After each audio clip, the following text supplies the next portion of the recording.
موضوع الدرس في إثبات القيامة وأحوال السعداء والأشقياء سورة والنازعات تفسير ابن كثير. الحمد لله رب العالمين والصلاة والسلام على أشرف الأنبياء وسيد المرسلين سيدنا محمد وعلى آله وأصحابه أجمعين. اللهم صل على سيدنا محمد وعلى آل سيدنا محمد كما صليت على إبراهيم وعلى آل إبراهيم في العالمين إنك حميد مجيد. أعوذ بالله من الشيطان الرجيم. بسم الله الرحمن الرحيم. فإذا جاءت الطامة الكبرى يوم يتذكر الإنسان ما سعى وبرزت الجحيم لمن يرى فأما من طغى وآثر الحياة الدنيا فإن الجحيم هي المأوى وأما من خاف مقام ربه ونهى النفس عن الهوى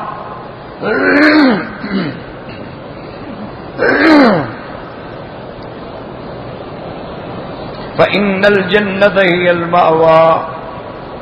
يسألونك عن الساعة أيان مرساها فيما أنت من ذكراها إلى ربك منتهاها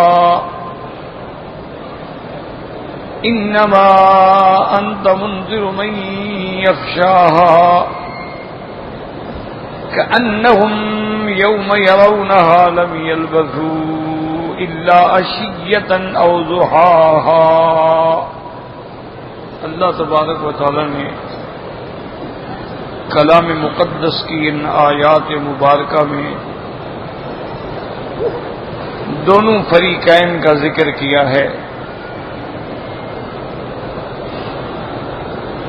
دنیا ہو یا آخرت ہو فریقین ہی ہوتے. جیسے قرآن پاک نے ارشاد فرمایا ہے کہ قیامت والے دن فریق فی الجنت و فریق فی السعیر، ایک جنتی ہوں گے ایک جہنمی. اسی طرح اللہ پاک نے فرمایا ہے اصحاب الیمین ما اصحاب الیمین، اور اس کے مقابلے پہ اصحاب الشمال ما اصحاب الشمال، داہنے والے اور بائیں والے، داہنے والے مومن اور بائیں والے کا. اصحاب المیمنہ ما اصحاب المیمنہ و اصحاب المشأمہ ما اصحاب المشأمہ، میمنہ والے مومن اور مشأمہ والے کافر. اور اسی طرح دنیا کے اندر بھی فمنہم مؤمن ومنہم کافر. تو یہ یاد رکھیں کہ دو ہی قسمیں ہیں. پھر یہ ہوتا ہے کہ ہر قسم کے آگے اس کے انواع بڑے ہوتے ہیں. باعتبار جنس دو ہیں، مومن کافر، بس. جنتی جہنمی. پھر اس میں کوئی شبہ نہیں ہے کہ مثلا جو مومن ہیں ان کے اندر پھر انبیاء ہیں، صدیقین ہیں، شہداء ہیں، صالحین ہیں، تو مراتب ہیں. اسی طرح پھر ان کے قیامت میں بھی درجات ہیں. اور جو کافر ہیں ان کے اندر بھی پھر درکات ہیں کہ بعض صرف کافر ہیں، بعض کافر بھی ہیں معاند بھی ہیں، بعض کافر بھی ہیں اور سرکشی کی حدود سے نکل جانے والے ہیں، اور بعض کافر ہیں لیکن دعوی ربوبیت کرنے والے ہیں، بعض کافر ہیں جو اس نظام عالم کی اور اس کے موجد کے منکر. تو کافروں میں بھی پھر سینکڑوں قسمیں ہیں. لیکن موٹی بات یہی رہے گی قیامت ہو یا دنیا ہو کہ یا مومن یا کافر. تو اب اللہ نے ان آیات میں بھی دونوں کا ایک مختصر الفاظ میں ایسا جامع معنی کامل مکمل نقشہ کھینچا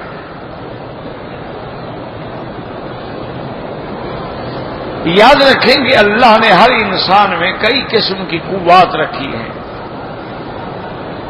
لیکن بنیادی طور پر قوات بھی دو قسم کی ہیں، یا قوات نظریہ یا قوات عملیہ۔ ویسے تو پھر علماء نے اور بھی تقسیم کی ہے کہ قوات ملکیہ ہیں، قوات شہوانیہ ہیں، قوات حیوانیہ ہیں، لیکن اصل تقسیم وہی ہے، قوات نظریہ یا قوات عملیہ، یا فکر و نظر یا عمل۔ قوات نظریہ میں یہ ہے کہ آدمی کی عقیدہ ٹھیک ہو، عملیہ میں یہ ہے کہ اس کے اعمال ٹھیک ہو، اور قوات نظریہ کا بگاڑ یہ ہے کہ عقیدے میں خرابی ہو، قوات عملیہ کا بگاڑ یہ ہے کہ اعمال میں خرابی ہو۔ تو اللہ نے دو لفظ فرمایا، اما من طغى، یعنی جو سرکش ہو گیا، یعنی قوات نظریہ اس کی بگڑ گئی، اب وہ بجائے بندے کے خدا بن بیٹھا، اور اس کی سبب بھی بتلا دیا کہ یہ سرکشی کیوں ہوتی ہے۔ آثر الحیات الدنیا، کہ اس نے دنیاوی زندگی کو ترجیح دی کہ بس دنیا ہے اور کچھ بھی نہیں۔ اور جب آدمی دنیا کو دین پہ ترجیح دے دیتا ہے تو پھر ہلاکت ہی ہلاکت ہے۔ جیسے بزرگوں نے مثال دی ہے کہ دنیا کی مثال ایسے ہے جیسے کشتی کے لیے پانی ہوتا ہے، کہ اگر پانی کشتی کے نیچے ہے تو وہ کشتی کو تیراتا ہے، چلاتا ہے، اور اگر وہی پانی کشتی کے اندر آ جائے تو کشتی غرق ہو جاتی ہے۔ تو اگر تو دنیا دین کے تابع ہے تو سبحان اللہ، پھر اس کے مراتب ہیں۔ حضرت عثمان دیکھیں کہ ان کی دنیا کیسے دین کے کام آئی، سیدنا ابو بکر دیکھیں کہ اس کی دولت کیسے دین کے کام آئی، سیدہ خدیجہ پہ نظر ڈالیں اس کی دولت کیسے اسلام کی خدمت کے کام آئی۔ تو وہ دولت جو ہے وہ تو نعمت ہے، اگر دولت نہ ہو تو زکوٰۃ کون دے گا؟ اگر دولت ہی نہ ہو تو صدقات خیرات کون کرے گا؟ اگر دولت ہی نہ ہو تو پھر حج کس پہ فرض ہوگا؟ اگر دولت ہی نہ ہو تو بندہ یتیموں کی اور مسکینوں کی اور فلاحی اور بھلائی کے کام کر۔ دنیا بڑی چیز ہے، نعمت ہے، آتینا فی الدنیا حسنہ، لیکن وہ دنیا جو دین کے تابع ہو، جہاں دنیا پر سوار ہو گئی، ترجیح ہو گئی، آدمی ہلاک ہو گیا۔ اس لیے فرمایا اما من طغى وآثر الحیات الدنیا، اور پھر اس کا مستقر بھی بتلا دیا، فإن الجحیم هی المأوى، اس کا ٹھکانہ جہنم۔ اب اس کے مقابلے پہ دیکھیں کیسا نقشہ کھینچا ہے۔ اما من طغى، سرکش، ادھر فرمایا اما من خاف مقام ربه، ادھر آثر الحیات الدنیا، ادھر نہى النفس عن الهوى، ادھر ان الجحیم ہی المأوى، ادھر ان الجنت ہی المأوى۔ کیسا تقابل! اللہ کے قرآن کا حسن دیکھیں، کمال دیکھیں، جمال دیکھیں، ترتیب دیکھیں، اس کی تنسیق دیکھیں کہ کیسا اللہ نے 3 لفظوں میں سارا خلاصہ بیان کر دیا۔ اب مومن کی صفت کیا فرمایا اما من خاف مقام ربہ، اس سے کیا مراد ہے؟ یعنی جس کو اپنے رب کے سامنے پیشی والے دن کا ڈر ہے، خوف ہے۔ اما من خاف مقام ربہ، یہاں لفظ عام ہے خوف، کیونکہ خوف عام ہوتا ہے، خشیت تو خاص چیز ہے نا۔ انما یخشی اللہ من عبادہ العلماء ومن خشیت ربہم هم مشفقون۔ لیکن خوف جو ہے چونکہ تو ہر عامی کے لیے بھی یہی حکم ہے، اما من خاف مقام ربہ، جس کو اس دن کا ڈر ہے کہ ہم نے اپنے اللہ کے دربار میں حاضر ہونا ہے، یوم یقوم الناس لرب العالمین، اور کہیں فرماتے ہیں یوم یقوم الروح والملائکۃ صفا لا یتکلمون الا من اذن له الرحمن وقال صوابا۔ تو وہ دن جو ہے نا جی، اس دن کے ہم نے اللہ کے دربار میں جانا ہے، جس کو اس پیشی کا خوف ہے نا جی، یہی خوف پھر اس کو کیا سکھاتا ہے؟ وَنَهَى النَّفْسَ، اور وہ اپنے نفس کو روکنے والا ہے خواہشات سے، کہ ہر خواہش جو دین کے خلاف ہے اس پہ روک بھی نہا. اسی لیے یاد رکھیں ایک لفظ ہے نہا، عقل کو بھی کہتے ہیں نہا. ان فی ذلک لآیات لأولی النہی، نہا کیا معنی؟ صاحب عقل.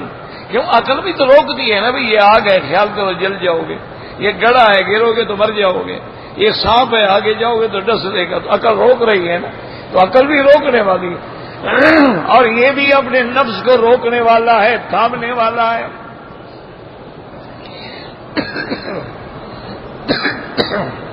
اب نفس کا لفظ جو ہے دیکھیں قرآن پاک میں کئی مقام فرمایا کل نفس ذائقۃ الموت، وہاں بھی نفس ہے. اللہ یتوفی الانفس حین موتها، اللہ جب نفس کو پورا پورا لے لیتے ہیں، وہاں بھی نفس ہے. وفی انفسکم فلا تبصرون، وہاں بھی نفس ہے. وَالنَّفْسِ وَمَا سَوَّاهَا وَأَلْهَمَهَا فُجُورَهَا وَتَقْوَاهَا. تو اسی لیے جو حضرات پڑھنے والے ہیں، میرے بھائی، میرے طالب العلم ساتھی، ان کو یہ یاد رکھو کہ اگر قرآن سمجھنا ہے نا، اور قرآن کو واقعتاً پڑھنا، اس کا علماء نے طریقہ لکھا ہے کہ جب کوئی آیت پڑھو، اس آیت میں جو لفظ ہیں وہ دیکھو اور کس کس جگہ یہ لفظ ہے. اگر آپ نے قرآن سیکھنا ہے نا، تو اس کا جو استاذوں نے طریقہ بتایا ہے ہم طالب علموں کے لیے، وہ یہ ہے کہ جو قرآن میں مثلا لفظ آ گیا نفس کا، تو اب آپ دیکھیں کہ لفظ نفس قرآن میں کہاں کہاں استعمال ہوا، اور جس جس آیت میں آیا ہے پھر اس آیت کے ترجمے کو دیکھیں. تو جب آپ 4 5 6 8 آیات کا ترجمہ دیکھ لیں گے تو وہ لفظ بالکل آپ کے دماغ میں ہمیشہ کے لیے بیٹھ جائے گا.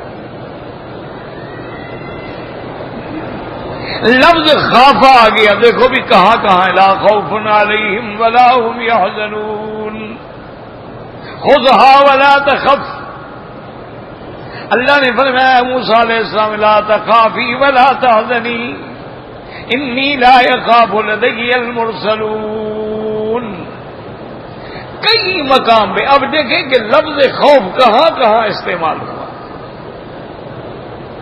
تو جب آپ ان ساری آیات میں نظر ڈالیں گے نا، یہ طریقہ ہوتا ہے جو استادوں نے بتلایا ہے نا. اگر قرآن سمجھنا ہے، قرآن پڑھنا ہے، تو قرآن کی خود تفسیر کرتا ہے. القرآن یفسر بعضہ بعضا، پہلے قرآن اپنی تفسیر خود بیان فرماتی ہے، اور اس کے بعد قرآن کی تفسیر جو ہے وہ بالمعصور ہوتی ہے، یعنی قول رسول اللہ صلی اللہ علیہ وسلم. کیونکہ جو حضور تفسیر بیان فرماتے ہیں وہ بھی تو اللہ نے بیان فرمائی ہے نا، اللہ نے سکھلایا ہے نا. اللہ نے فرما دیا میرا مدنی آپ خاموش بیٹھ کے قرآن سنتے رہیں. قرآن کا جمع کرنا، قرآن کا پڑھانا، آپ کے سینے میں محفوظ کرنا، یہ سب میرے ذمے ہے. اور پڑھانے کے بعد ثم ان علینا بیانا، اور پھر اس قرآن پاک کا بیان، تفصیل، تشریح، تفسیر سب میرے ذمے ہے. وہ ہم آپ کو سمجھا دیں گے، ہم آپ کو پڑھا دیں گے. تو وہ بھی اسی لیے آپ دیکھیں نا قرآن پاک میں کسی آیت میں نہیں کہ عشاء کی رکعت، نماز کی 4 رکعتیں ہیں، لیکن اللہ نے حضور پاک کو بتلا دیا، تفسیر خود بخود ہو گئی نماز کی.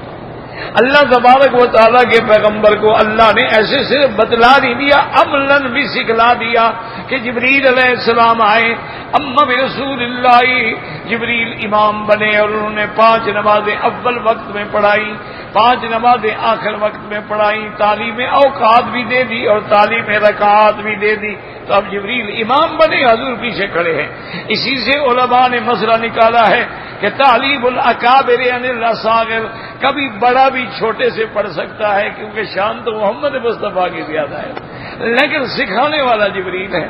تو کبھی انسان بڑا جو ہے وہ چھوٹے سے بھی علم حاصل کر لے. ورنہ کہاں جبریل اور کہاں محمد مصطفیٰ صلی اللہ علیہ وعلی آلہ وصحبہ وسلم تسلیما کثیرا کثیرا۔ اب یاد رکھیں کہ بعض مقامات پہ لفظ روح آتا ہے، یسألونک عن الروح قل الروح من امر ربی۔ اللہ تبارک و تعالی نے فرمایا آپ سے روح کے بارے میں سوال کیا جاتا ہے تو آپ بتلا دیں ان کو کہ روح میرے رب کا امر ہے، اس کی حقیقت ہم بیان نہیں کر سکتے۔ تو روح کا بھی لفظ یوم یقوم الروح، اور اللہ نے قرآن کو بھی فرمایا وَأَوْحَيْنَا إِلَيْكَ رُوحًا مِّنْ أَمْرِنَا۔ تو جب یہ ساری آیات پہ نظر ڈالیں گے نا تو مسئلہ بالکل ایسے پھر دماغ میں جم جائے گا کہ کبھی بھولے گا نہیں۔ جیسے طالب العلم میرے بھائی جو قرآن یاد کر رہے ہیں نا، ان کے لیے بھی اساتذہ نے ایک نسخہ بتلایا ہے، اس پہ عمل کرو تو قیامت تک انشاءاللہ پھر قرآن بھولے گا بھی نہیں اور کبھی دوڑ کرنے کی بھی ضرورت نہیں ہو۔ وہ کہتے ہیں کہ اس کا طریقہ یہ ہے کہ جو حافظ بچے ہیں نا، روزانہ 2 رکعت نماز نفل کی نیت کر کے کھڑے ہوں اور ایک ایک رکعت میں ایک ایک رکوع قرآن پڑھیں، لیکن پڑھیں ترتیل کے ساتھ۔ ایک ہوتے ہیں تیز تیز پڑھنا حدر، ایک ہے ترتیل جیسے امام صاحبان پڑھتے ہیں، اس طرح وہ پڑھیں۔ تو انہوں نے فرمایا کہ ایک رکوع کو 3 دفعہ پڑھ لے قیامت تک قرآن نہیں بھولے گا۔ یہی وجہ ہے نا، دیکھیں نا اللہ کی ان پہ کتنے رحمت آتی ہے، جو بھی امام صاحب آتے جہاں سے دل کرتا ہے پڑھنا شروع کر دیتے۔ اچھا دیکھتے ہیں کہ بھئی بارش کی دعا ہو رہی ہے، وہ آپ بارش والی آیات شروع فرما دیتے ہیں۔ کوئی حادثہ ہوتا ہے تو زلازل اور حوادث والی آیات پڑھنا شروع فرما دیتے ہیں۔ کیوں؟ سارا قرآن الحمدللہ ان کو ایسا ضبط ہے کہ نیند سے بھی اٹھائیں تو پڑھ سکتے ہیں،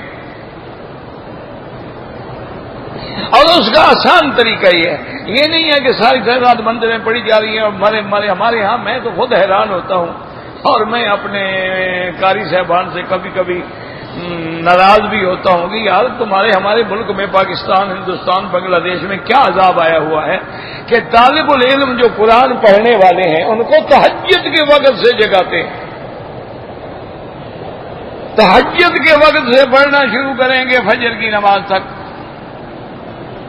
پھر اس کے بعد جناب نماز کے بعد جو ہے ان کو تھوڑا سا ٹائم ملے گا کہ وہ ناشتہ واشتہ چائے وائے سوکھی روٹی شوٹی جو ہے کھا لیں، اس کے بعد جناب پھر قرآن کی تعلیم شروع ہو گئی، پھر پڑھائیں گے ظہر تک، ظہر کے بعد وہ کھانا کھائیں گے، تھوڑا سا آرام کریں گے، پھر پڑھائیں گے عصر کے بعد سے لے کر عشاء تک، اور پھر بھی 7 سال میں قرآن حفظ نہیں ہوتا۔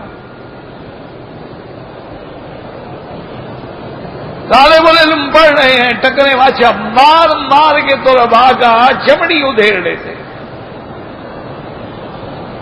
حافظ قرآن کے بعد بچے کو بھیجو نا جی، صبح کبھی وہ باپ کے پیچھے چھپتا ہے، کبھی ماں کے پیچھے چھپتا ہے، ایسے کانپ رہا ہوتا ہے جیسے جلاد کے پاس جا رہا، اور اس کو انگریزی سکول میں بھیجا، جناب ٹھیک ٹھاک غسل کرتا ہے، میک اپ سنگار کرتا ہے، بال شال بناتا ہے، اپنا وردی پہنتا ہے اور بستہ اپنے پیچھے ڈال کے اپنے والدین کو ٹاٹا کرتا ہے اور خوش ہو کے جا رہا ہوتا ہے۔ ان کو پتہ ہے آگے ہم جائیں گے، ہمیں کھلائیں گے، گیم کھلائیں گے، ہم وہاں جائیں گے، گپے شپے لگائیں گے، دوست احباب ملیں گے، اور استاد کبھی ہمیں تھپڑ بھی نہیں مارے گا، کبھی ہمیں انگلی بھی نہیں لگائے گا، انگلی لگائے تو انگلی کاٹ دیں گے۔ تو یہ کیا وجہ ہے؟ اچھا یہاں آپ جائیں حرم شریف میں، حرم کی دوسری منزل پر الحمدللہ تحفیظ القرآن کے حلقات ہیں، یعنی جو بچے قرآن یاد کر رہے ہیں۔ اسی طرح سارے ملک میں تحفیظ القرآن کے مدارس ہیں۔ تعلیم کا وقت کیا ہے؟ عصر کی نماز سے لے کر عشاء تک۔ عصر کی نماز کے بعد شروع کرتے ہیں پڑھنا، اچھا پھر درمیان میں مغرب کی اذان آ گئی، چھٹی، مغرب کی نماز ہو گئی، چھٹی، نماز کے بعد پھر شروع کریں گے، عشاء کی اذان آ جائے گی، پھر چھٹی۔ دیانت سے مجھے بتائیں کہ 4 گھنٹے بنتے ہیں، 2 سال میں بچے حافظ ہو جاتے ہیں، منزلیں بھی ضبط ہیں، ان کو قرآن بھی صحیح پڑھتے ہیں، حروف کی ادائیگی بھی صحیح ہے، کوئی استاد مارتا بھی نہیں ہے۔ تو آخر اس کی وجہ کیا ہے؟ اس لیے یاد رکھیں اپنے مدارس میں جو استاد ہیں نا جی، وہ ایک دفعہ بڑا لطیفہ ہوا تھا، قاری طاہر صاحب تھے، اللہ ان کی قبر پہ کروڑوں رحمتیں فرمائے. انہوں نے ایک طالب کو مارا، قرآن یاد کر رہا تھا، تو قاری صاحب بڑے غصے والے ہوتے تھے، انہوں نے مارا تو اس بیچارے کی بازو ٹوٹ گیا. تو اس وقت مدرسے میں حضرت مفتی محمود رحمت اللہ علیہ ہوتے تھے، تو ان کو شکایت ملی تو انہوں نے لکھا کہ بھی سختی سے استاذ کی اتنے دن کی تنخواہ جو ہے کاٹ لی جائے. جب وہ حکم پہنچا قاری صاحب کو، قاری طاہر صاحب بھی بہت بڑے عالم تھے، صرف قاری نہیں تھے، عالم بھی بڑے تھے، یعنی حضرت مفتی صاحب کی وفات کے بعد ان کے سبق بھی پڑھاتے رہے ہیں مدرسے میں، بہت بڑے عالم بھی تھے. اور قاری اتنی تھے ماشاءاللہ، اور اللہ نے حافظہ ایسا دیا، وہ فرماتے تھے کہ آج سے 3 سال پہلے تراویح میں جو فلاں امام سے ایک لفظ غلط ہوا تھا وہ بھی مجھے یاد ہے. تو انہوں نے جناب باقاعدہ خط کا جواب لکھا کہ حضرت میری تنخواہ کاٹی گئی ہے، اس میں میرا کیا قصور ہے؟ اگر جلاد کسی کو کوڑے مارتا ہے اور کوڑا غلطی سے لگ جائے، چاہے وہ بندہ مر جائے، تو اس پر تو کوئی سزا نہیں ہوتی. میں نے کون سا اس کو ہاتھ توڑنے کے لیے مارا ہے کہ میری سزا ہو گئی کہ تنخواہ کاٹ دی جائے؟ تو حضرت مفتی صاحب نے چیز لکھا کہ جلاد مامور ہوتا ہے، شریف آدمی. جلاد کو قاضی حکم دیتا ہے کہ اس کو 100 کوڑا مارو، وہ تو مامور ہے. تمہیں کس نے حکم دیا ہے کہ بچے کو مارو؟ تو بہرحال یاد رکھو کہ بچوں پر یہ مارنے والا ظلم بند کر دو، اس کی نفسیات کا جائزہ لو، بچے کو دوست بناؤ، سمجھو یہ پڑھنا چاہتا ہے، اس کا قرآن کی طرف رغبت بھی ہے کہ نہیں. یہ تھوڑا ہے کہ ہر بندہ حافظ بن جائے گا. ایک آدمی کے 4 بیٹے نہیں، چاروں کو میں نے حافظ بنانا ہے، چاہے مار مار کے دمبا بنا دے ان کو. اگر اس کی نفسیات کا تقاضا بنتا ہے پھر اس کو پڑھاؤ. اور بچوں کو قرآن پڑھنے کے لیے پرائمری پڑھانے کے بعد مدرسے میں بھیجو. آپ جو 4 سال کا بچہ بھیج دیتے ہیں، استاد اس کو پیشاب کروائے، پخانہ صاف کرائے یا قرآن پڑھائے، نہ اس کو بیٹھنے کی تمیز ہے، نہ ادب ہے، نہ استاد کا پتہ ہے، نہ اس کو ناک صاف کرنے کا پتہ ہے، نہ تھوک ڈالنے کا پتہ. پرائمری پاس کرا کے مدرسے میں بھیج دو، اب قرآن پڑھاؤ، 2 سال میں حافظ بنے. اور جتنی منزل وہ پڑھ جائے وہ کھڑے ہو کے سنائے اور ترتیل سے سنائے، کبھی قرآن نہیں بھولے. اور اسی طرح قرآن کا معنی پڑھنا ہے تو اس کا طریقہ کار یہی ہے کہ جو لفظ ہے ڈھونڈو پورے قرآن، اسی سے تو قرآن تمہارے دماغ میں بیٹھے گا نا. تلاش کرو. آج کل تو خیر آسانی ہے، جیسے اضواء البیان تفسیر القرآن بالقرآن تفسیر بھی موجود ہے، وہ ہر جگہ پر ساری آیتیں نقل کر دیتے ہیں، آسانی ہو جاتی ہے. تفسیر ابن جریر بھی موجود ہے، وہ سارے اقوال نقل فرما دیتے ہیں، آسانی ہو جاتی ہے. نظم الدرر فی ربط الآیات والصور تفسیر موجود ہے، جس میں ربط بیان ہو جاتے ہیں. اور اسی طریقے سے تو آج کل تو الحمدللہ بڑے وسائل ہیں نا. تو بہرحال یاد رکھیں کہ اب لفظ آ جاتا ہے کہیں نفس کا کہیں روح کا. یاد رکھو بعض علماء فرماتے ہیں روح اور نفس ایک چیز ہے. تم موٹی موٹی بات یاد رکھو، کیونکہ باریکیاں بیان کرنے سے تمہیں انشاءاللہ پھر کچھ بھی سمجھ نہیں آئے گا. موٹی بات یاد رکھو کہ روح اور نفس ایک چیز، اور بعض فرماتے ہیں کہ نفس الگ چیز ہے، روح الگ چیز ہے. بس اب اس نے اپنے نفس کو روکا. ہوا کا معنی ہوتا ہے خواہشات. تو اب جو آدمی ہوا کے پیچھے لگ جائے نا جی، خواہشات نفسانی کے پیچھے لگ جائے، وہ ڈوب گیا. اور جس نے نفس کو کچل دیا، نفس کو مار دیا، نفس کی نفی کی، اور نفس چاہتا ہے کہ جی کھانے بھوکا رکھا، نفس چاہتا ہے کہ عیش کرو، دکھ میں ڈالا، محنت میں ڈالا، ذکر میں ڈالا، مشقت میں ڈالا. پھر یہ ہوتا ہے کہ جیسے اب دیکھیں نا کتنے سرکش گھوڑے ہوتے ہیں، لیکن جب ان کو سدھا دیا جاتا ہے تو ایک چھوٹے بچے کو بھی بٹھا دو، گھوڑا جا رہا ہے، گھوڑا چل رہا ہے، اور کوئی خطرہ نہیں ہوتا کہ گرا دے گا. کیوں؟ سیدھا ہو گیا نا، اس کو سدھا دیا نا. کتے کو آپ سکھا دیتے ہیں، کتا بھی ہے، کتا ہے کتنا نجس ہے، پلیت ہے، اور خطرناک جانور ہے، لیکن کلاب معلم جو ہے، سیکھا ہوا کتا جو ہے، شکار جائز ہے۔ سیکھا ہوا کا کیا مانا کہ جب وہ شکار کو پکڑے تو تمہارے لیے پکڑ کے بیٹھ جائے، خود نہ کھانا شروع کر دے۔ اگر وہ خود کھانا شروع کر دے تو سیکھا ہوا نہیں ہے، تو اس نے شکار اپنے لیے پکڑا ہے نا، تمہارے لیے تو نہیں پکڑا ہے نا ادھر۔ اب بعض دیکھو ایک پرندہ ہے، اس کو بھی سکھلا دیتے ہیں، وہ جناب جب چھوڑتے ہیں دیکھو جہاں چھوڑیں گے وہیں پہنچے گا اور پھر واپس آئے گا۔ تو اسی طرح نفس کو بھی مارنا پڑتا ہے کہ جب نفس کو بھی تم سدھا دو گے، نفس کو بھی تم مشقتوں کی چکی میں ڈال دو گے، اور نفس کیسے سیدھا ہوگا؟ ذکر اللہ یاد کہ تم نے اپنے نفس کی اصلاح کرنی ہے۔ اس کا طریقہ کیا ہے؟ ایک تو یہ ہے کہ علیحدگی میں بیٹھ کے غور کیا کرو، وفی انفسکم افلا تبصرون، اور اسی طرح غور کیا کرو وہو معکم اینما کنتم، کہ میں جہاں بھی ہوں میرا مولا میرے ساتھ ہے، ہر چیز دیکھ رہے ہیں، ہر چیز اس کے علم کے اندر ہے۔ اگر میں گناہ کر رہا ہوں تب بھی تو میرا مولا دیکھ رہا ہے۔ اس لیے علماء نے فرمایا کہ بندے کے ذمہ ہے ایسا کام نہ کرے جس کو دیکھ کے بندے کو بھی شرم آئے، تو خدا کو کتنا غصہ آئے گا۔ اور اسی نفس کے کچلنے کے بعد جب نفس کو ایک دفعہ مار دیا جائے نا جی، پھر وہ بھی سیدھا جانور بن جاتا ہے، سدھایا ہوا جانور بن جاتا ہے۔ پھر جو ماشاءاللہ جو حکم کرو گی اس کی تعمیل کرے گا، اور جب تک وہ نفس مرتا نہیں، نفس امارہ ہے، تو پھر گاڑی نہیں چلتی۔ اور سب سے پہلے نفس امارہ ہوتا ہے، جب اس کی اصلاح ہو تو پھر کیا ہوتا ہے؟ نفس لوامہ۔ لا اقسم بیوم القیامت ولا اقسم بالنفس اللوامہ۔ لوامہ مانا برا ارادہ کرنے پر نفس ملامت کرتا ہے کہ یہ برا کام ہے، یہ غلط کام ہے، اور پھر اس کو روکتے روکتے مارتے مارتے ذکر کی مار دینے سے، اللہ کے ذکر کی ضرب لگانے سے، اللہ تبارک و تعالیٰ کا افضل الذکر لا الہ الا اللہ محمد الرسول اللہ۔ اب نفس کیا بن جاتا ہے؟ مطمئنہ۔ یا ایتھا النفس المطمئنہ ارجعی الی ربک راضیۃ مرضیہ فادخلی فی عبادی وادخلی جنتی۔ تو نفس مطمئنہ کو بنانے کے لیے اللہ نے آگے بتا دیا، اللہ حکم دیں گے میرے بندوں میں داخل ہو جا، اور پھر کہیں گے کہ جنت میں، تو معلوم ہوا کہ جنت تب ملے گی جب اللہ کے بندوں کے ساتھ تعلق رکھو گے، اللہ والوں کے ساتھ تعلق رکھ دو، سارا مسئلہ ٹھیک۔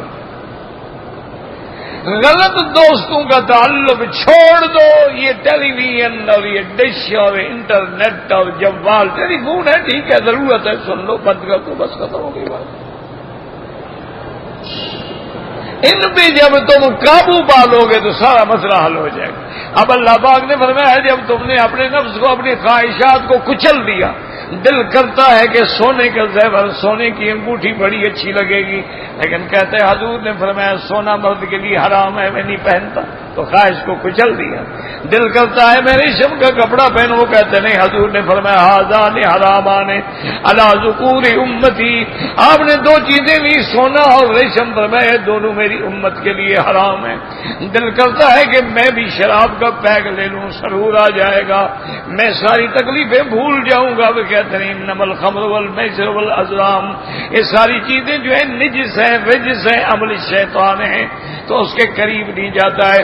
دل کرتا ہے کہ میرے پاس عہدہ ہے، ایک دستخط کرنے سے مجھے 10 لاکھ مل سکتے ہیں، لیکن کہتے ہیں رشوت دینا حرام ہے۔ حضور نے فرمایا لعن اللہ الراشی والمرتشی، رشوت دینے والے پر بھی لعنت ہے اور لینے والے پر بھی لعنت ہے۔ رک جاتا ہے، اپنے نفس کو مار رہا ہے نا، نفس تو کرتا ہے اور یار فلاں تھانے دار دیکھو، اس کی محل دیکھو، اور یار تم بھی تھانے دار ہو، تمہاری تو روٹی پوری نہیں ہوتی، تو تانے بھی ملتے ہیں، بیوی بھی تانے دیتی ہے، گھر والے بھی تانے دیتے ہیں، ہمسائے بھی تانے دیتے ہیں، لیکن وہ کہتے ہیں نہیں میں حرام کے قریب نہیں جاؤں گا، میں روکھی سوکھی پہ گزارا کروں گا، لیکن میں حرام اپنے نفس کو نہیں کھلاؤں گا۔ وَنَهَى النَّفْسَ عَنِ الْهَوَىٰ۔ اور جب یہ مقام مل جائے گا پھر نتیجہ کیا ہوگا؟ فَإِنَّ الْجَنَّةَ هِيَ الْمَأْوَىٰ، اللہ نے فرمایا کہ پھر جنت جو ہے اس کا ٹھکانہ ہے مأوا، ٹھکانہ ہے، مرجع ہے، مستقر ہے، جائے قرار ہے۔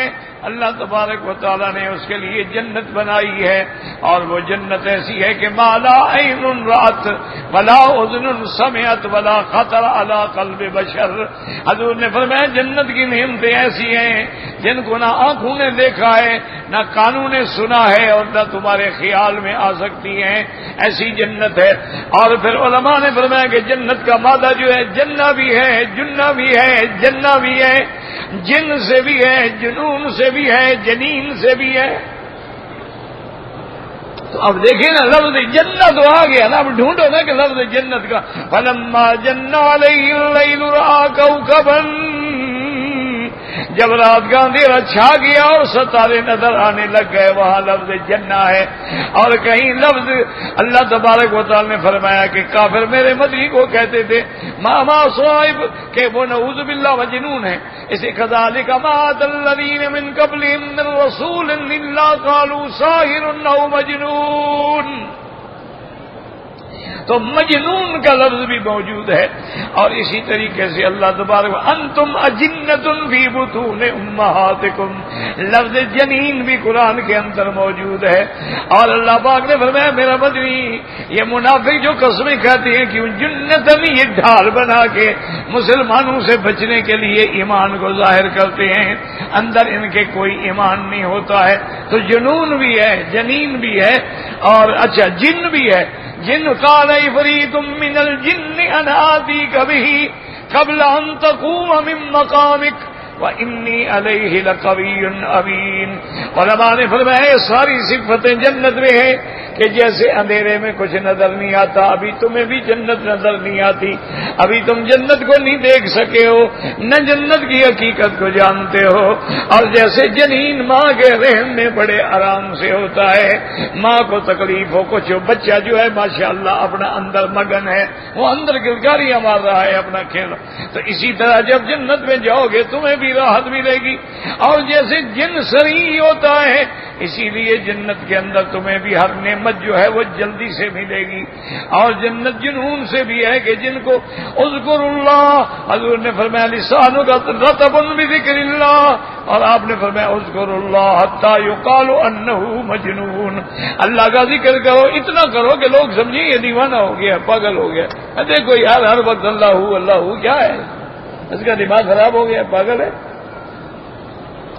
اس لیے اللہ نے فرمایا فإن الجنة هي المأوى، اور یاد رکھو جملہ اسمیہ جو ہے دوام و استمرار پہ دلالت کرتا ہے، اور یہ ہمیشہ ہمیشہ جنت پہ رہے گا، اور جنت ہی اس کا ٹھکانہ ہے۔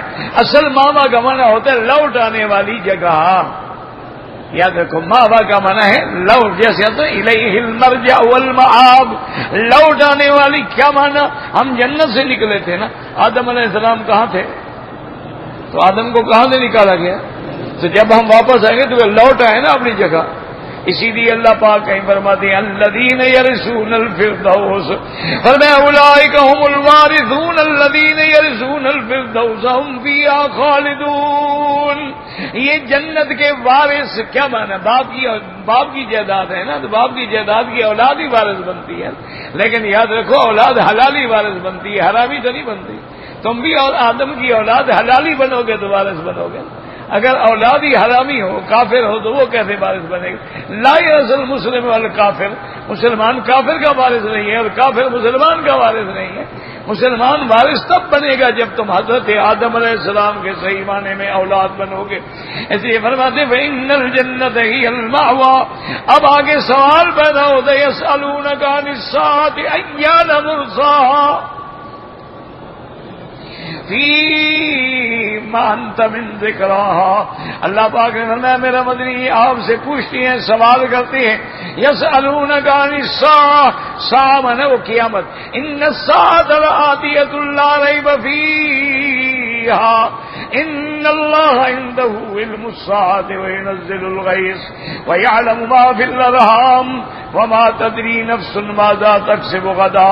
تو اس کا نام الساعة بھی ہے، القیامہ بھی ہے، سارے اسماء ہیں۔ فرمایا یسألونک عن الساعة قیامت کے بارے میں پوچھتے ایان مرساہا، کون سی گھڑی ہے جس دن قیامت ہوگی؟ یاد رکھو اللہ نے فرمایا فیما انت من ذکراہا، میرا مدنی آپ کس خیال میں پڑے ہوئے ہیں؟ ان کو ان باتوں کے جواب دینے کی کیا ضرورت ہے؟ ضرورت ہی نہیں، آپ کس سوچ میں پڑے ہوئے ہیں؟ ان اللہ عنده علم الساعہ، اور جیسے حضور نے فرمایا خمس لا يعلمهن الا اللہ، 5 چیزیں ہیں جن کا علم اللہ کے سوا کسی کو نہیں ہے۔ اللہ نے کسی نبی، کسی ولی، کسی ملک کو بھی علم عطا نہیں فرمایا ہے۔ 5 چیزیں کون سی؟ ان اللہ عنده علم الساعة وينزل الغيث ويعلم ما في الارحام وما تدري نفس ماذا تكسب غدا وما تدري نفس بأي أرض تموت يسألونك عن الساعة أيان مرساها فيما أنت من ذكراها في أي شيء أنت من ذكراها۔ یہ اختصار فیما، لما، بما، کتنا عجیب جملے ہیں۔ فیما انت، یا میرے مدنی آپ کو اس کی یاد کرنے کی اور ان سوالات کے سننے کی، جواب دینے کی ضرورت ہی کیا؟ آپ کس فکر میں پڑے ہوئے ہیں کہ اس کا جواب دیں ان کو؟ الی ربک منتہاہا، اس کا علم صرف اللہ کو ہے۔ قیامت کا علم جو ہے اللہ کے سوا کوئی نہیں جانتا ہے۔ الی ربک منتہاہا، سب علم اللہ ہی پر انتہا ہے، وہ جانتے ہیں قیامت کب ہوگی۔ قیامت برحق ہے لیکن کب ہوگی اللہ کے سوا کوئی نہیں جانتا۔ یاد رکھو۔ اور آگے اللہ نے کتنا پیارا جملہ، انما انت منذر، انما حسر ہے میرا مدنی، آپ تو ڈرانے والے ہیں، آپ تو نذیر ہیں نا۔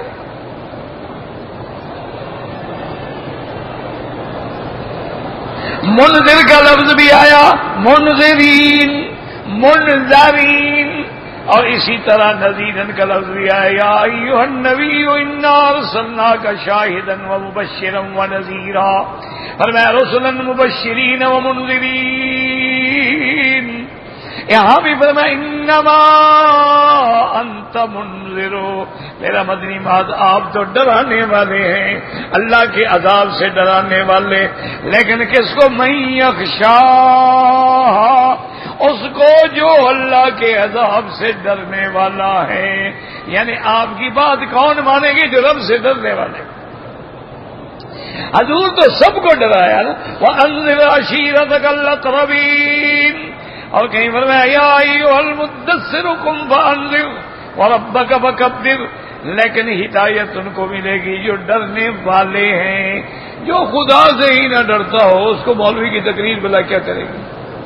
جو اذان سنتا ہے، ایمان سے کہے، اذان سنتا ہے، تکبیر سنتا ہے، امام کی قرات کی آواز سنتا ہے، حرم کے باہر کھڑا ہے، نماز نہیں پڑھتا، تو جس کو اللہ کا ڈر ہی نہ ہو اس کو مولوی کی تقریر کیا کرے گی؟ تقریر بھی تب اثر کرتی ہے نا جب برتن سیدھا ہو۔ اگر برتن ہی اوندا کر دو تو پانی کیا جائے گا؟ اگر تم سمجھنا ہی نہیں چاہتے، تم ہدایت لینا ہی نہیں چاہتے، تو پھر زبردستی تو نہیں ہے۔ انما انت منذر من یخشاها، اور آگے دیکھیں 2 لفظ پھر بھی، کأنہم یوم یرونہا لم یلبسوا الا عشیۃ او ضحاہا، میرا مدنی اب یہ دنیا پہ اکڑنے والے، آثر الحیات الدنیا، اور دنیا میں سرکشی کرنے والے، اما من طغی، جب قیامت آئیں گی تو کہیں گے ہائے ہم نے تو دنیا میں بس اتنا ہی وقت گزارا ہے۔ عشیۃ او ضحاہا، یاد رکھیں عشیہ کا معنی ہوتا ہے یعنی ظہر سے لے کر شام، اور ضحیٰ کا معنی ہوتا ہے فجر سے لے کر دوپہر تک کا وقت جو ہے۔ وہ کہیں گے ہائے ہم نے تو یار اتنا ہی دنیا میں وقت گزارا، پتہ نہیں لگا دنیا ختم ہی ہو گئی، ہزاروں سال بیت گئے۔ یہ جو آج نخرے کر رہے ہیں نا، دنیا میں اکڑ رہے ہیں، جب قیامت آ جائے گی تو ان کو ایسے لگے گا گویا یہ دنیا میں اتنی دیر رہے۔ کأنہم یوم یرونہا لم یلبثوا الا عشیۃ او ضحاہا، اور بعض علماء نے فرمایا کہ کہیں گے یہ قبر میں جتنی دیر رہے ہیں، مرنے کے بعد سے لے کر اٹھنے تک، اس وقت کے بارے میں یہ کہیں گے کہ لم یلبثوا الا عشیۃ او ضحاہا، لیکن پہلا قول جو ہے اسی کو علماء نے ترجیح دی ہے، واللہ اعلم۔ میں نے کل عمرے کے مسائل کے بارے میں عرض کیا تھا، اللہ کرے کہ تمہارے دماغوں میں کوئی بات بیٹھ جائے اور صحیح عمرہ کر لو تو بڑی بات ہے۔ اور ایک میری درخواست ہے آپ سب مسلمان بھائیوں سے کہ جب عمرے پہ آؤ یا حج پہ آؤ تو کوئی چھوٹی موٹی حج کی کتاب لے لو۔ ہر زبان میں کتابیں موجود ہیں، اس کو 1 دفعہ 2 دفعہ 3 دفعہ 4 دفعہ 5 دفعہ 10 دفعہ پڑھو، اور پھر بھی اگر کوئی مسئلہ سمجھ نہ آئے وہاں پنسل سے لکیر لگا دو، کسی عالم کے پاس جا کے سمجھ لو، کبھی غلطی نہیں کرو، تیار ہو کے آؤ۔ پڑھے ہوئے نہیں ہو، پڑھے ہوئے کو کہو بھی تم مجھے کتاب پڑھ کے سناؤ اور سمجھاؤ۔ اور اسی طرح میرے جو بزرگ ہیں، علماء ہیں، مدرسین ہیں، اساتذہ ہیں، خطباء ہیں، وعاظ ہیں، ان کی بھی یہ ذمہ داری ہے کہ جب حج کے داخلے شروع ہو جاتے ہیں یا عمرے کے داخلے شروع ہو جاتے ہیں، وہ اپنے مدرسے میں 1 گھنٹے کا ٹائم رکھ لیں، بھی مغرب سے عشاء تک جو لوگ حج پہ جا رہے آئے ہم ان کو حج کے مسئلے سمجھائیں۔ ایک مدرس کے ذمہ لگا دیں، ضروری نہیں کہ سارے استاد اسی کام میں لگ جائیں۔ مغرب سے عشاء تک اس کے 2 فائدے ہوں گے، ایک تو حاجی مغرب کی نماز بھی پڑھے گا، پھر عشاء کی بھی پڑھے گا، اور درمیان میں اس کو سارے مسئلے سمجھائیں کہ بھئی عمرہ کیا ہے، احرام کیا ہے، میقات کیا ہے، حرم کیا ہے، حل کیا ہے، طواف کیا ہے، اجتباء کیا ہے، رمل کیا ہے، حتیم کیا ہے، مقام ابراہیم کیا ہے، ملتزم کیا ہے، حجر اسود کیا ہے، صفا مروہ کیا ہے، حلق کیا ہے، قصر کیا ہے، اسی طرح مینا کیا ہے، عرفات کیا ہے، مزدلفہ کیا ہے، اور اسی طرح یوم النحر کس لیے کہتے ہیں، ایام تشریق کون سے ہیں، یہ سارا اس کو روزانہ 1 2 مسئلے سمجھاتے رہے، 1 ہفتے میں وہ حافظ بن جائے گا۔ اور پھر سب کو لکھوا بھی دیں۔ یہ جو حج کی کتابیں ہیں نا بڑی بڑی، ان سے آپ نہیں فائدہ اٹھا سکتے۔ حج پر بڑی بڑی کتابیں ماشاءاللہ موجود ہیں، عربی میں بھی ہیں، اردو میں بھی ہیں، انگلش میں بھی ہیں، وہ بڑی کتابوں سے عام آدمی نہیں فائدہ اٹھا سکتا۔ دیکھو نا، ایک آدمی نے قاعدہ نورانی نہیں پڑھا اور آپ اس کو ابن کثیر سمجھائیں، کیا سمجھائیں گے؟ اپنا مذہب خراب کرنا ہے، بھینس کے آگے بھین بجانی ہے۔ یہ تو ہے کہ چلو ثواب تو ہوگا، اور کیا۔ وہ ہمارے مدرسوں میں مثال ہوتی ہے کہ جب نیا سال شروع ہوتا ہے نا تو استاد پڑھانا شروع کرتا ہے بخاری شریف، ترمذی شریف یا مشکات شریف، تو کہتے ہیں جی استاد کا بھی فائدہ ہوتا ہے، شاگرد کا بھی فائدہ ہوتا ہے۔ استاد تیار ہو کے آتا ہے، شاگرد بھی تیار ہو کے۔ جب درمیان سال آ جاتا ہے وہ کہتے ہیں پھر استاد کو تو فائدہ ہوتا ہے، شاگرد کو نہیں ہوتا۔ استاد تو آخر وہی عبارت پڑھ رہا ہے نا بار بار، اس کا تو فائدہ ہو رہا ہے، لیکن شاگرد کی وہ توجہ ہی نہیں ہوتی۔ اور جب آخری سال ہو جاتا ہے تو پھر نہ استاد کو فائدہ ہوتا ہے نہ شاگرد کو فائدہ۔ وہ کہتے ہیں کتاب ختم کرنی ہے، یار میں نے کتاب ختم کرانی ہے، 100 صفحہ روز پڑھایا جا رہا ہے، 200 اور یہ کتاب ختم کرانی ہے نا۔ مسئلے تو ہم نے ابتدا میں بتا دیے تھے سارے، اب تو برکت کے لیے بس حدیث پڑھتے جائیں پڑھتے جائیں پڑھتے جائیں، نہ شاگرد کو پتہ ہے نہ استاد۔ جیسے ہمارے طالب ہیں ماشاءاللہ، نہ استاد کو پتہ ہے نہ شاگرد کو پتہ ہے۔ ثواب ہے بس انشاءاللہ کہ ہم طالب العلم بن کے مر جائیں گے تو یہ بڑا اعزاز۔ جو آدمی پڑھتے پڑھتے پڑھاتے پڑھاتے مر جائے اتنا بڑا اعزاز ہے، نہ انبیاء کے ساتھ اس کا درجہ ہو۔ تو اس لیے خدا کے لیے مہربانی کریں کہ ان کو تیار کریں۔ بڑا آسان مسئلہ ہے، احرام باندھ لیا آپ نے، 2 رکعت پڑھ لی، احرام باندھا، مکے میں آئے، طواف کیا، صفا مروہ دوڑ لیا، یہ سارے مسئلے میں نے سمجھا دیے۔ اب اس کے بعد تم نے کیا کرنا ہے؟ سر مڈانا۔ عمرہ ہو یا حج ہو، یاد رکھیں حج میں تو آپ نے سر منڈانا ہے مینا میں، اور عمرے میں سر منڈانا ہے آپ نے مکے میں، اور افضل یہ ہے کہ مروہ پر۔ بہت سارے میرے پڑھے لکھے بھائی، پڑھے لکھے سمجھدار انجینئر ہیں، ڈاکٹر ہیں، آگے عمرہ کرتے ہیں، جدے میں رہنے والے یا طائف میں رہنے والے یا بحرہ میں رہنے والے یا جموم میں رہنے والے آتے ہیں، آگے عمرہ کرتے ہیں، عمرہ کر کے پھر جدہ چلے جاتے ہیں، جی کٹنگ ہم وہاں کرائیں گے، ان کا نائی وہاں ہے نا، سالون وہاں ہے۔ اور یار یہاں تو کوئی ملے گا نہیں، اگر ملے گا تو اناڑی ہوگا، اس کو کیا پتا بال کیسے بنائے جاتے ہیں، ہمارے بال خراب ہو جائیں گے نا۔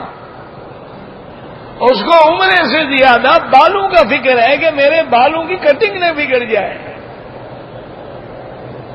یاد رکھو کہ عمرے کے سارے احکام حرم میں ہوں گے، طواف بھی حرم میں، 2 رکعت بھی حرم میں، صفا مروہ بھی حرم میں، حلق اور قصر بھی حرم میں۔ اگر حرم کے باہر نکل کر کل حلق کروائیں گے یا قصر کرائیں گے دم پڑ جائے گا۔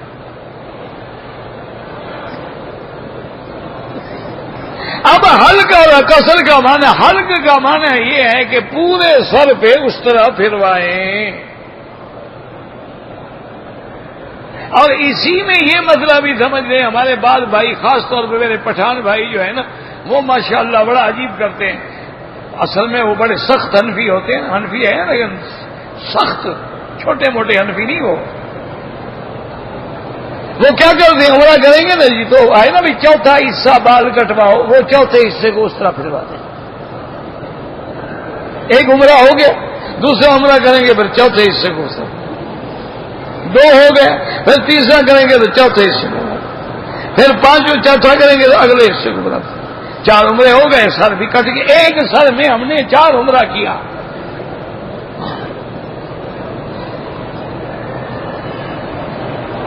پٹھان اپنا اس کا اپنا مزاج ہے نا جی میرا بھائی، اس کو کہتے ہیں مسلح، ٹکڑے ٹکڑے کرنا، اس سے بھی اللہ کے نبی نے منع فرمایا کہ اپنے سر کو مسلح نہ بناؤ کہ ٹکڑے ٹکڑے بنا کے پھر رہے ہو۔ محلقین رؤوسکم کا معنی یہ ہے کہ پورے سر پہ اس طرح پھرواؤ۔ اور یہ بھی یاد رکھو کہ میرے پاک نبی نے، رحمت عربی نے، محبوب 2 جہاں نے جب بھی عمرہ کیا، حج کیا، اس طرح پھروایا۔ صرف ایک دفعہ بال کٹانے کا ذکر آتا ہے عمرے کے بعد۔ تو افضل کیا ہے کہ سر منڈاؤ، اور سر منڈانے کے وقت بھی بعض میرے بھائی غلطی کرتے ہیں، وہ سالون والے جو ہیں وہ خوشبودار شیمپو یا صابن لگا دیتے ہیں، وہ تو دم پڑ جائے گی تم پر۔ اس کو آپ بتلا دیں گے بھائی میں نے احرام باندھا ہوا ہے، تم نہیں دیکھ رہے ہو، میں خوشبو کیسے لگا سکتا ہوں؟ لگانا ہے خالی پانی لگاؤ، اور اگر بال سخت ہیں تو سادہ صابن لگاؤ جس میں خوشبو نہ ہو، اور پھر اس طرح پھروانے کے بعد اب آپ احرام سے نکل گئے۔ جب آپ نے سر پہ اس طرح پھروا لیا، احرام کا معنی یہ نہیں ہوتا کہ چادریں اتار دو، احرام سے آدمی تب نکلتا ہے جب سر منڈائے گا۔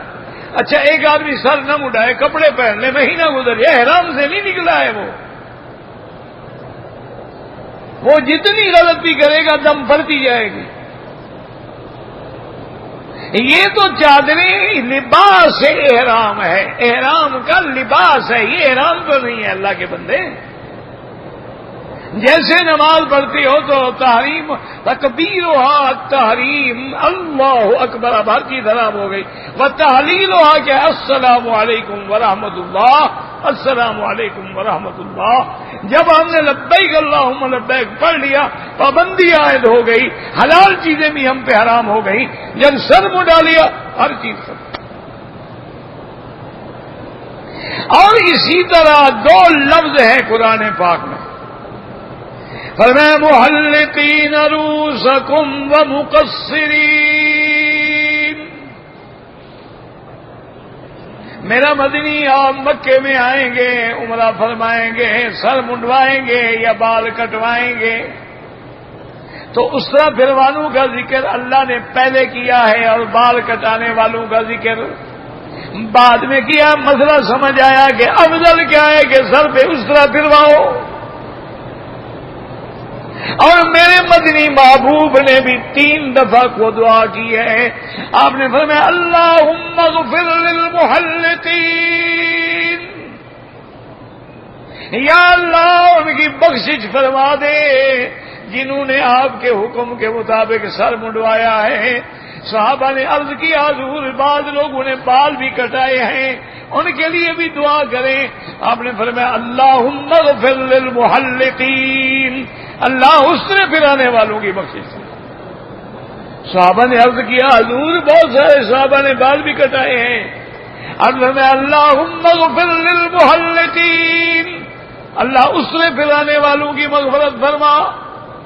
انہوں نے کہا حضور بال بھی، آپ نے فرمایا وللمقصرین، تو 3 دفعہ حضور نے دعا مانگی ہے ان کے لیے جنہوں نے سر پہ اس طرح پھروایا، اور 1 دفعہ دعا مانگی ہے جنہوں نے بال کٹوائے۔ سمجھ آ گئی بات؟ اب بال کٹانے کے لیے بھی یہ ہے کہ سارے سر کے بال کٹواؤ، اور فقہائے کرام نے یہ لکھا ہے کہ اگر 1/4 حصہ بال کٹ جائیں یعنی چوتھا حصہ، چوتھے حصے کا کیا معنی ہے؟ مثلا اتنے بال لمبے ہیں تیرے، اب اس کا چوتھا حصہ اتنا بنتا ہے، تو یہ چوتھا حصہ سارے سر کا کٹ جائے۔ یہ جو میرے بعض بھائی ادھر سے 2-3 بال کاٹ لیتے ہیں، کبھی ادھر سے کاٹ لیتے ہیں، کبھی ادھر سے کاٹ لیتے ہیں، تو یہ ائمہ ثلاثہ رحمت اللہ علیہم کے نزدیک تو دم پڑ جاتی ہے۔ صرف امام شافعی رحمت اللہ علیہ فرماتے ہیں کہ چاہے وہ 3 بال حلقن کسرن نطفن حرکن، کہ چاہے 3 بالوں کو جلا دے یا توڑ دے یا کاٹ لے تو احرام سے نکل جائے گا، دم نہیں پڑے گا۔ لیکن امام شافعی کے نزدیک بھی افضل کیا ہے کہ سارے بال کٹوائے۔ وہ تو ایک مسئلہ بیان فرما رہے ہیں بھی دم نہیں پڑے گی، بچ جائے گا، کہ مقصرین میں تو آ گیا ہے نا، چاہے تھوڑے کٹوائے تو ہے نا اس نے۔ لیکن تمام ائمہ فرماتے ہیں، امام شافعی رحمت اللہ ان کی قبر پہ رحمتیں فرمائے، کہ حضرت قرآن اترا ہے میرے مدنی محمد مصطفیٰ پہ، تو حضور سے پوچھ لیں حضور نے کتنے بال کٹائے ہیں، ٹک لگائے ہیں کہ سارے سر کے بال کٹوائے ہیں؟ اچھا وہ وَامْسَحُوا بِرُؤُوسِكُمْ پر بھی استدلال کرتے ہیں امام شافعی، لیکن وہاں تو با ہے جو تمییز کا فائدہ دیتی ہے، یہاں تو با نہیں ہے، مُحَلِّقِينَ رُؤُوسَكُمْ وَمُقَصِّرِينَ۔ تو اب بات سمجھیں کہ افضل کیا ہے، سر پہ اس طرح پھروائے، اگر نہیں پھروایا تو 1/4 حصہ بال کاٹے، اپنے بال خود کاٹ لے تب بھی جائز۔ 2-3 بھائیوں نے عمرہ کیا، دونوں نے طواف کر لیا، صفا مروہ دوڑ لیا، اب اگر ایک دوسرے کے سر پہ اس طرح پھیر دیں جائز۔ ہاں اگر ایک آدمی نے ابھی صفا نہیں کیا پھر جائز نہیں ہے۔ جب دونوں کام سے فارغ ہو جائیں، طواف کر لیں، صفا مروہ بھی دوڑ لیں، اب ایک دوسرے کے سر پہ اس طرح پھیر دیں جائز۔ اچھا جہاں تک میری بیٹیاں ہیں، میری بہنیں ہیں، عورتوں کو بال کٹانے کا شریعت میں حکم نہیں ہے، اس طرح پھروانے کا حکم نہیں ہے۔ عورت بال کتنے کاٹے گی؟ صرف 1 پور کے برابر، یہ انگلی ہے نا، پور ہے، اس پور کے برابر۔ اچھا وہ بھی یہ نہیں ہے کہ ادھر سے بال پکڑ لے یا ادھر سے بال پکڑ لے، نہیں، بالوں کو اکٹھا کرے، اور جہاں بالوں کی انتہا ہو جائے وہاں وہ اتنا بال جو ہے کاٹے تاکہ سارے بالوں کے سرے کٹ جائیں۔ دیکھو نا جی بال سارے کٹھے ہو گئے، یوں سمجھ لیں کہ بال کٹھے ہو گئے، اب اس نے پور کے برابر جو سارے بالوں کے سرے کٹ جائیں گے کہ نہیں کٹ جائیں گے؟ اگر 20,000 بال ہے تو 20,000 سرا تو کٹ گیا۔ تو عورت کے لیے 1 پور کے برابر بال کٹانے ہیں، لیکن وہ اس طرح کے سارے بالوں کو جمع کر کے پیچھے لے جائے اور بال کٹائے۔ اور افسوس یہ ہے کہ میری بیٹیاں میری بہنیں آج کل فیشن کے طور پہ بیوٹی پارلر میں جا کر بیوٹی سالون میں جا کر اپنے بال کٹا کے لڑکوں کی شکل بنا لیتی ہیں، لیکن احرام میں بال کٹانے کا بڑا خطرہ ہے۔ اور جی 4 عمرے کرے پھر تو اتنے بال کٹ گئے، تو جس نے سارے کٹائے ہوئے ہیں، جو ماشاءاللہ شی کے بجائے ہی بنی ہوئی ہے، اور دور سے دیکھو تو لڑکی کے بجائے منڈا نظر آتا ہے، وہاں تو شرم نہیں آتی، صرف مسئلہ شریعت کا آگے تکلیف پہنچاتا ہے۔ اچھا اب یہ مسئلہ جب ہم نے حل کرا لیا عمرے سے فارغ ہو کر، اب عورت کا مسئلہ بھی سمجھ لیں کہ عورت مثلاً اپنے ملک سے آ رہی ہے، ایئرپورٹ پہ آنے سے پہلے اس کو حیض آ گیا تو کوئی فکر کی بات نہیں، غسل کرے نماز نہ پڑھے، جو کپڑے پہنے ہوئے ہیں وہی احرام ہے، اسی میں لبیک اللہم لبیک لبیک لا شریک لک لبیک پڑھتی ہوئی ذکر کرے آ جائے، اور مکے میں آ کے اپنے ہوٹل پہ رہے، جب پاک ہو جائے سادہ پانی سے غسل کر کے کپڑے بدل کے عمرہ پورا کر لے، اس کا عمرہ بالکل ٹھیک ہے، اس میں کوئی نقص نہیں ہے، کوئی ثواب میں کمی نہیں ہے۔ اچھا اسی طرح اب اگر ایک عورت آئی، احرام بھی باندھ لیا، مکے میں بھی آ گئی، طواف کر لیا، صفا مروہ دوڑنے جا رہی تھی تو حیض آ گیا تو صفا دوڑ سکتی، اس میں کوئی حرج نہیں، سمجھ آئے؟ لیکن صفا مروہ تب دوڑے گی جب طواف ہو، طواف کے بغیر صفا مروہ نہیں ہوتا۔ بعض لوگ غلطی کرتے ہیں کہ جی ابھی حیض ہے پہلے ہم صفا دوڑ لیں، غلط بات ہے، پہلے طواف ہوگا تب صفا دوڑیں گے، جب تک طواف نہ ہو اس وقت تک صفا آپ نہیں دوڑ سکتے۔ اللہ آپ کو بھی مجھے بھی صحیح دین سمجھنے کی توفیق دے،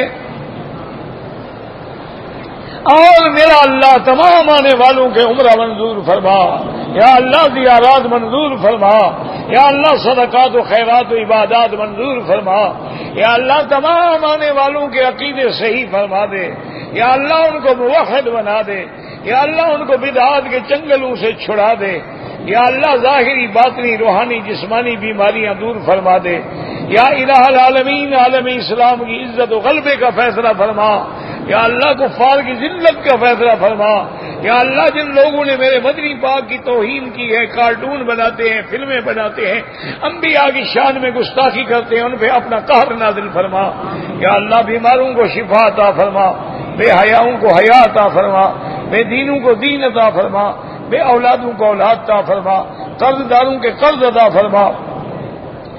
یا الہ العالمین مسلمان جس ملک میں ہے، جس جگہ میں ہے، اس کی جان مال آبرو عزت کی حفاظت فرما۔ یا الہ العالمین مسلمان عراق میں ہیں، کشمیر میں ہیں، پاکستان میں ہیں، ہندوستان میں ہیں، یا اللہ حیدرآباد میں ہیں، گجرات میں ہیں، یا اللہ عرب میں ہیں، عجم میں ہیں، سیریا میں ہیں، برما میں ہیں، سب کی جان مال آبرو عزت کی حفاظت فرما۔ یا اللہ اس بلد الامین کو قیامت تک ہر فتنے سے محفوظ فرما۔ یا اللہ پاکستان میں رحم فرما، یا اللہ رحم فرما، یا اللہ رحم فرما، یا اللہ امن قائم فرما، امن قائم فرما، یا اللہ عذاب رفع فرما، عذاب رفع فرما، لا تهلكنا بذنوبنا لا تعذبنا بذنوبنا، ربنا تقبل منا انك انت السميع العليم وتب علينا انك انت التواب الرحيم۔ صلی اللہ تعالی علی خیر خلقہ سیدنا محمد وعلى آلہ وصحبہ اجمعین۔ اللهم صل على سيدنا محمد وعلى آل سيدنا محمد كما صليت على إبراهيم وعلى آل إبراهيم